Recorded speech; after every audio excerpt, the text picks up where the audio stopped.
El dato objetivo es que al gobierno le está costando más de lo previsto. Durante agosto, la bolsa de comercio cayó un 3,1% y en el año la pérdida alcanza al 5,4%. Claro, comenzamos hablando de números porque este es un gobierno con economistas a la cabeza y a los que les gusta siempre enarbolar cifras. Además, la bolsa, si bien está afecta a los vaivenes externos, es también un reflejo de las expectativas y de la confianza. El dólar solo en agosto subió 46 pesos. Es el nivel máximo desde hace 2 años. Naturalmente que esto genera presiones inflacionarias y no se descarta que en diciembre el Banco Central suba la tasa de interés rectora y va a lograr también enfriar entonces la economía. El crecimiento del empleo se desaceleró y el desempleo anualizado llegó al 7,3%, o sea, 0,4% más que hace un año. La industria disminuyó fuertemente, son los últimos datos. No lo hacía en esta magnitud en 15 meses. La actividad manufacturera es la más afectada, la que más cayó. En este escenario se dio a conocer, ahora recién, la última encuesta de IMARC. La aprobación del gobierno cae 4%, 4 puntos, de 52 a 48%. Pasó la barrera psicológica del 50%. Y la desaprobación en solo un mes aumentó un 6% hasta llegar al 47%. Y además, un dato, son los más desposeídos, la gente más pobre, los que están abandonando el apoyo a Sebastián Piñera, los más desilusionados con Sebastián Piñera. Naturalmente que las apuestas fallidas del presidente Piñera por Gerardo Varela en educación y por Alejandra Pérez y Mauricio Rojas en cultura no ayudan para nada, porque simplemente fueron fracasos. Tampoco la torpe tramitación que ha tenido el salario mínimo. El salario mínimo es muy importante, afecta a personas de ingresos mínimos, obviamente. Es cerca de 1 millón de personas que vive, pero con lo más esencial y a veces con menos de lo esencial. La apuesta monetaria del gobierno, hay que reconocerlo, fue generosa. O sea, fue una apuesta mucho mejor que la del anterior gobierno que se autocalificaba como defensor de los pobres. El gobierno de Michelle Bachelet fue mejor que la del gobierno anterior. El asunto se estranguló por la pequeñísima política, la minucia política. Si la próxima negociación tenía que ser en marzo o en diciembre del 2020, usted dirá, pero es una tontera. Lo que pasa es que el gobierno quería que fuera en diciembre del 2020, una vez pasadas las elecciones municipales y de gobernadores provinciales, los nuevos intendentes, y la oposición quería que fuera en marzo para que se discutiera en medio de la campaña política. Pero lo cierto es que el gobierno perdió, y perdió una gran oportunidad de un aumento del salario mínimo importante, mejor que el gobierno anterior. Al gobierno le falta política. El presidente Sebastián Piñera presentó su reforma tributaria. Un mínimo manejo político habría indicado que habría que, por ejemplo, tener alineados a las pymes.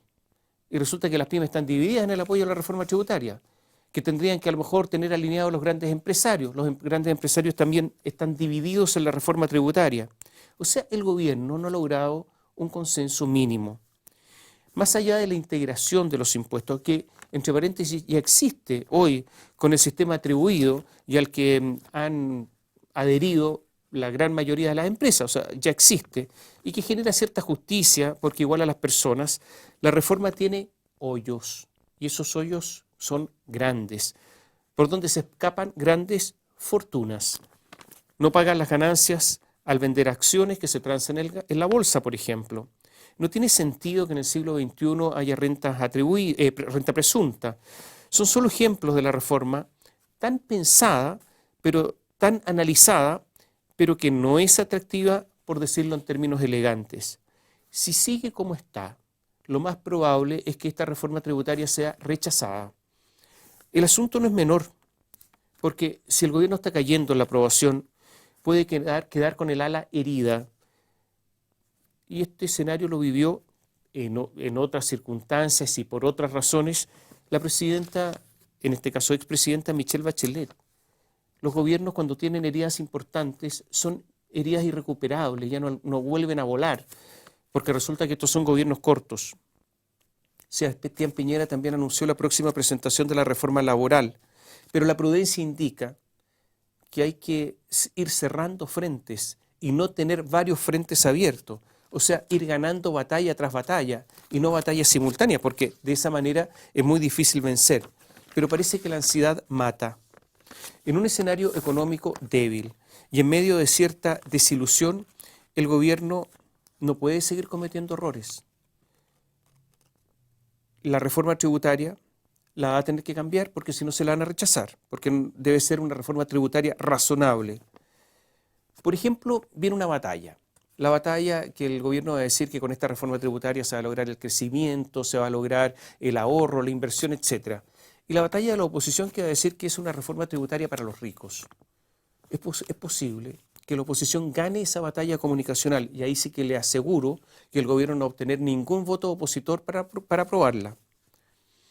Frente a las falencias de los gobiernos anteriores, en la crisis ambiental de Puchuncaví, de Quintero, de Orcón, obviamente que el presidente Sebastián Piñera tuvo una oportunidad, que los servicios públicos que ahora él dirige hubiesen encontrado de inmediato la empresa responsable de la última crisis de contaminación y además las personas responsables.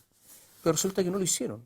Llevan no sé cuántos días, mucho más de una semana, y resulta que no encuentran responsables y hay una discusión impresentable, donde está por un lado la ministra del Medio Ambiente, Carolina Schmidt, por otro lado una empresa estatal que es ENAP, le retiran el apoyo a Carolina Schmidt, un desastre mientras las personas están yéndose al hospital totalmente afectadas a su salud por esta contaminación.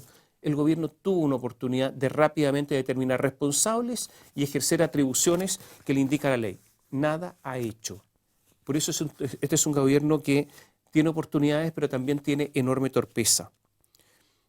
Le falta política, le falta sensatez al gobierno y frente a una oposición que está dividida, que ni siquiera logran un acuerdo mínimo. La oposición no logra un acuerdo, por ejemplo, para celebrar el triunfo del no, hace no sé cuántos años. Ni siquiera ahí hay consenso.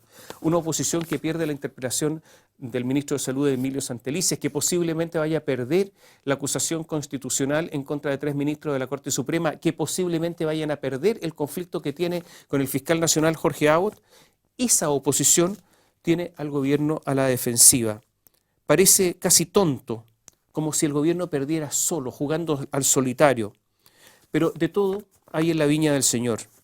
La incompetencia política puede alcanzar niveles siempre sorprendentes.